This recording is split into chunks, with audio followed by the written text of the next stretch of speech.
Ronan Sullivan, Declan Sullivan তারা কিন্তু যমজ ভাই, আপনারা নিশ্চয়ই জানেন। আর যমজ যখন হয়, কোনো রকম একটা টেলিপ্যাথিক কানেকশন, কোনো রকম একটা ডিফারেন্ট টাইপের কানেকশন কিন্তু এই যমজ যারাই হন তাদের মধ্যে থাকে। এবং আমার কাছে মনে হয়েছে যে সেই প্রিভিলেজটা থেকে আমরা বঞ্চিত হচ্ছিলাম সাফ আন্ডার 20-র এতগুলো ম্যাচ হয়ে যাওয়ার পরও। কারণ for some reason head coach, assistant coach Bangladesh under 20 টিমের তারা ডেকলান সুলিভানকে নামাবেন না পণ করে বসেছিলেন বোধহয়। দুটো ম্যাচ ডেকলান সুলিভান 1 মিনিটও পাননি। ওই ইন্ডিয়ার এগেনস্টও ম্যাচে তিনি কোনো সময় পাননি, তিনি পাকিস্তানের সাথে ম্যাচেও কোনো সুযোগ পাননি। এবং আজকে নেপালের সঙ্গে আন্ডার 20 সাফ চ্যাম্পিয়নশিপসের সেমিফাইনালে যখন বাংলাদেশ নামছে, স্টার্টিং 11টা 1 ঘন্টা আগে এসছে, সেখানেও দেখলাম যে না, ডেকলান সুলিভান নেই, শুধুমাত্র রোনান সুলিভানই আছেন। এবং সে সাথে মানিক আর হচ্ছে মোর্শেদ আলী, আর পেছনে ফয়সাল। এই ছিল দলটার, মানে বেসিক্যালি ইন্ডিয়ার সঙ্গে যে টিম মোটামুটি সেটাই। ইউসুফ আলী তিনি ডিফেন্সে এসেছিলেন এবং সানি দাস তাকে রাইট ব্যাকে নিয়ে আসা হয়েছিল। মানে এরকম কিছু পরিবর্তন টুকটাক ছিল। বাট যাদের কথা বারবার বলা হচ্ছিল, ইব্রাহিম কিংবা ডেকলান সুলিভান, তাদেরকে আমরা একাদশে দেখি নাই। যাই হোক, বাংলাদেশ নেপালের ম্যাচটা খুবই এন্টারটেইনিং ছিল আমি বলবো, কারণ বাংলাদেশ অ্যাকচুয়ালি পুরো দুই হাফ মিলিয়ে অনেক সুযোগ তৈরি করতে পেরেছে। এবং আজকে আমার কাছে মনে হয় যে মোর্শেদ আলী আর ফয়সাল তারা অনেক বেটার লিঙ্ক আপ করার চেষ্টা করেছেন। আমি বলবো না যে সাকসেসফুলি করতে পেরেছেন, বাট চেষ্টা করেছেন। ফার্স্ট হাফে সেই চেষ্টার প্রতিফলন আমরা দেখেছি। বেশ কয়েকবার তারা কিন্তু বল রোনানের কাছে বাড়ানোর চেষ্টা করছিলেন, দুই সেন্টার ব্যাকের মাঝখান দিয়ে রোনান যখন রান নিচ্ছেন সেটা তারা লোকেট করে বলটা দেওয়ার চেষ্টা করছিলেন। কিন্তু অনেক সময় মনে হচ্ছে যে একটু বেশি তাড়াহুড়ো করছেন, একটু টু আর্লি দিয়ে ফেলছেন বলটা। মানে একটু পায়ে বলটা রেখে পারফেক্ট টাইমিং করে যে বলটা দেওয়ার ব্যাপারটা, ওই বিষয়গুলো কিন্তু অতটা ক্লিয়ার ছিল না।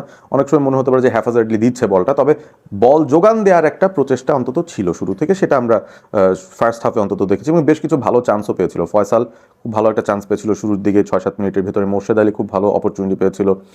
অফ টার্গেট মেরেছে তারা, টার্গেটে রাখতে পারে নাই। বাট মনে হচ্ছিল গোল যদি আসে বাংলাদেশের এন্ড থেকেই আসবে। এবং শেষ পর্যন্ত একটা খুবই খুবই চমৎকার গোল, আবারও সেই সেট পিস থেকে হেডার, এবং সেই হেডার থেকে গোল পেয়ে গেছে মোহাম্মদ মানিক। ফ্যান্টাস্টিক একটা হেডার ছিল ফার পোস্টে। তিনি জাজমেন্টটা খুব ভালো করেছেন, হেডারটাও দিয়েছেন সুন্দর করে। এবং তারপর তার ফেভারিট প্লেয়ার মনে হয় মাটিয়াস কুনিয়া, কারণ তিনি কুনিয়া স্টাইলে একটা সার্ফার সেলিব্রেশনও তিনি করেছেন। মোহাম্মদ মানিকের গোলে বাংলাদেশ এগিয়ে যায় এবং সেই গোলটাই শেষ পর্যন্ত বাংলাদেশকে জয়টা এনে দেয় নেপালের এগেনস্টে। নেপাল কোনো গোল পরিশোধ করতে পারে নাই। বাট মূল যেই ঘটনাটা ঘটেছে সেটা হচ্ছে রাকসামকে নামানো হয়েছে সেকেন্ড হাফের মোটামুটি 20-25 মিনিট পার হওয়ার পর। এবং তারপর ডেকলান সুলিভানকে নামানো হয়েছিল ম্যাচ শেষ হওয়ার রেগুলেশন টাইমের 4 মিনিট আগে, অর্থাৎ তিনি 4 মিনিট সময় পেয়েছেন। 86 মিনিটে নেমেছেন এবং তারপর এক্সট্রা আরও 6 মিনিট টাইম দেওয়া হয়েছে, পুরো 10 মিনিট। অনেক সময়, হ্যাঁ, 10 মিনিট তাকে দেওয়া হয়েছে ডেকলান সুলিভানকে। এবং ডেকলান সুলিভান এই 10 মিনিটের মধ্যে কি করলেন, তিনি একটা ইজি অ্যাসিস্ট পেতেন। এখন আপনাকে যদি আমি বলি যে আমার চোখ বেঁধে দেন, আমার চোখ বেঁধে দিয়ে আমাকে এক জায়গায় দাঁড় করিয়ে দেন, আমি আওয়াজ শুনে, বলটা আসছে আওয়াজ শুনে ট্যাপ ইন করবো, মানে এত কাছ থেকে আমাকে গোলবারের সামনে রাখেন, আমি কিন্তু গোল দিয়ে ফেলতে পারবো। মানে যেটা মিন করতে চাইছে, একজন অন্ধ মানুষও গোল দিয়ে ফেলতে পারবে। এত সুন্দরভাবে প্লেটের মধ্যে তুলে দেয় একটা খাবার, সেটা লুফে নিতে পারলেন না। খাবারটা তুলে দিয়েছিলেন কে? Declan Sullivan. মানে রাইট উইং পজিশনটায় তিনি যখন আসলেন, তাকে মূলত হাইব্রিড খেলানো হচ্ছিল, রাইট মিডফিল্ডার হিসেবে তিনি খেলছিলেন। ডিফেন্সিভলিও সাপোর্ট দিচ্ছেন, সামনেও সাপোর্ট দিচ্ছেন। তবে তার যে অ্যাসিস্ট দেওয়ার সুযোগটা তৈরি হয়েছিল এবং সেখান থেকে মিস করেছেন, খুবই খুবই বাজে একটা মিস আমি বলবো, মানে জঘন্য একটা মিস এটা। তিনি নিজেও হয়তো এরপরে আরো 4 বার মারলে 4 বারই গোল হবে, ওইবার কেন হয়নি আমি জানি না। So Declan Sullivan should have been on the score sheet. বাংলাদেশের স্কোর লাইনটা আরো বড় হওয়ার কথা ছিল, কিন্তু সেটা হয় নাই। আর তার আরো কয়েক মিনিটের মধ্যেই ডেকলান সুলিভান তার ভাই রোনান সুলিভানকে একটা চমৎকার সুযোগ তৈরি করেছেন। এবং সেখানেই আমি সেই টেলিপ্যাথিক ব্যাপারটা নিয়ে আলোচনা করতে চাই। ইট ওয়াজ টেলিপ্যাথিক, দুজনের মধ্যে সমঝোতা, দুজনের মধ্যে খুবই ভালো বোঝাপড়া।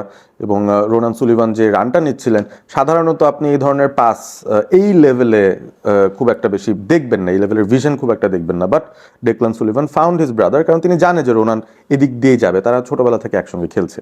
সো রোনান সেখান থেকে আসলে তার ফার্স্ট টাচটা, তার বলটা একটু বেশি দূরে নিয়ে গেছে এবং সে কারণে তিনি যখন মেরেছেন বলটা কিপারের গায়ে লেগে বেরিয়ে গেছে, অর্থাৎ ক্লিয়ার শট অ্যাট গোল ঠিকঠাক মতো নেওয়ার সুযোগ পাননি, কিপার বলটা ঠেকিয়ে দিয়েছেন। তবে এই যে 10 মিনিটের একটা সময়, এই সময়ের ভেতরে আসলে ডেকলান সুলিভান দুটো জিনিস দেখেছেন আমি বলবো। প্রথম জিনিস যেটা, সেটা হচ্ছে যে on the right side attacking prowess wise he is very much composed. এবং সে শুধু রাইট ব্যাক যদিও মুখে বলে, খেলেও বোধহয় এই পজিশনেই তার ফিলাডেলফিয়াতে।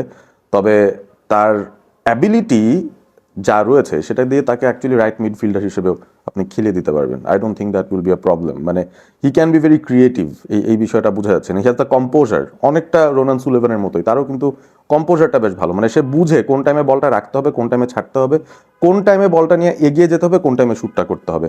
এই বিষয়গুলো আসলে খুব বেসিক, বাট এটা আসলে প্লেয়ার টু প্লেয়ার ভ্যারি করে। এবং দেখবেন যে অনেক প্লেয়ার প্যানিক করছে, এই রোনান বা ডেকলান তাদের মধ্যে কিন্তু এই প্যানিক করার বিষয়টা আমি দেখিনি, which is a very very big positive.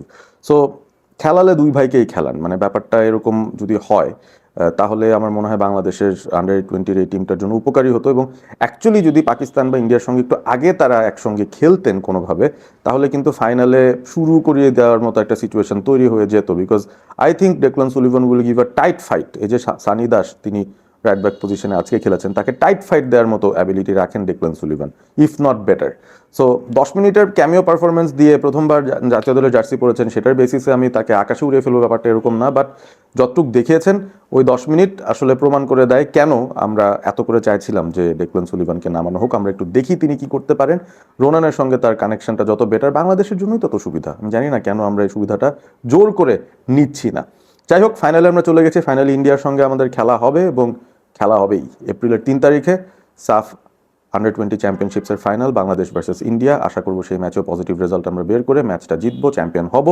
But in any case, just like any other situation, আমি বাংলাদেশের ফুটবল টিম বা ক্রিকেট টিমকে অতটা বেশি ট্রাস্ট করতে পারি না। So Al just go and enjoy the final game and try to enjoy the football rather, রেজাল্টের উপর খুব বেশি চিন্তা ভাবনা না করে। যাই হোক, কমেন্ট করে জানিয়ে দেবেন ডেকলান সুলিভানের এই 10 মিনিটের ক্যামিও আপনাদের কাছে কেমন লেগেছে, বাংলাদেশের ওভারঅল পারফরমেন্সটা কেমন ছিল, এবং ফাইনাল ম্যাচে একটু রিস্ক নিয়ে কি ডেকলানকে শুরু থেকে নামিয়ে দেওয়া যায় কিনা, বা নামাবেন কিনা হেড কোচ বা অ্যাসিস্ট্যান্ট কোচ, সেটা আপনারা জানিয়ে দিতে পারেন কমেন্ট করে। আর এই পুরো ম্যাচে এই সুলিভানদেরকে বাদ দিয়ে অন্য কাদের খেলা আপনারা দেখেছেন, ইমপ্রেসড হয়েছেন, সেটাও কমেন্ট করে জানিয়ে দিবেন। সাবস্ক্রাইব করবেন অল স্পোর্ট এবিপি। ভিডিওটি ভালো লেগে থাকলে বন্ধুদের সঙ্গে শেয়ার করবেন, লাইক করবেন ভিডিওটি, শেয়ার করবেন সবার সঙ্গে। ভালো থাকবেন সবাই।